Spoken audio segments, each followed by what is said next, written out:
Hezbollah का नया game plan, क्या इजराइल की अरबों डॉलर की ताकत बेअसर हो रही है?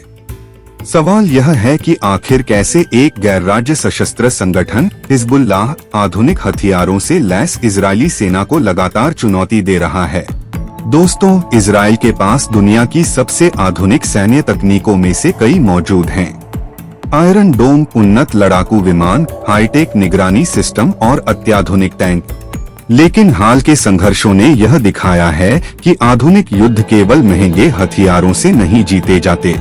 विशेषज्ञों का कहना है कि हिजबुल्लाह की सबसे बड़ी ताकत उसकी गुरिल्ला रणनीति और विकेंद्रीकृत कमांड सिस्टम है।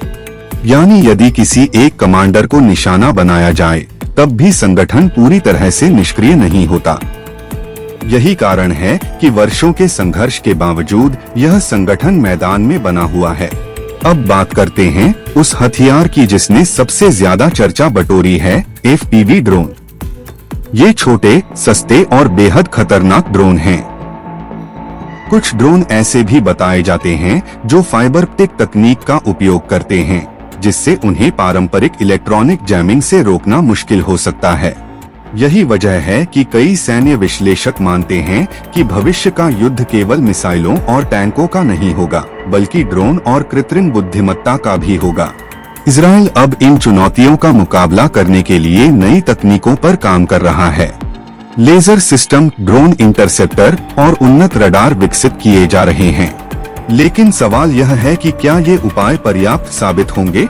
दूसरी ओर हिजबुल्लाह लगातार यह दिखाने की कोशिश कर रहा है कि वह अभी भी एक प्रभावशाली सैन्य शक्ति है और क्षेत्रीय समीकरणों में उसकी भूमिका समाप्त नहीं हुई है। दोस्तों, मध्य पूर्व का यह संघर्ष केवल दो पक्षों के बीच की लड़ाई नहीं है। इसके प्रभाव पूरे क्षेत्र की राजनीति, वैश्विक ऊर्जा बाजार और अंतर्राष्ट्रीय सुरक्षा पर पड़ सकते हैं। अब सबसे बड़ा सवाल आपके लिए, क्या आने वाले वर्षों में ड्रोन युद्ध पारंपरिक युद्ध की जगह ले लेगा? और क्या अरबों डॉलर की सैन्य तकनीक को कुछ हजार डॉलर के ड्रोन चुनौती दे सकते हैं? अपनी राय कमेंट सेक्शन में जरूर बताइए। धन्यवाद।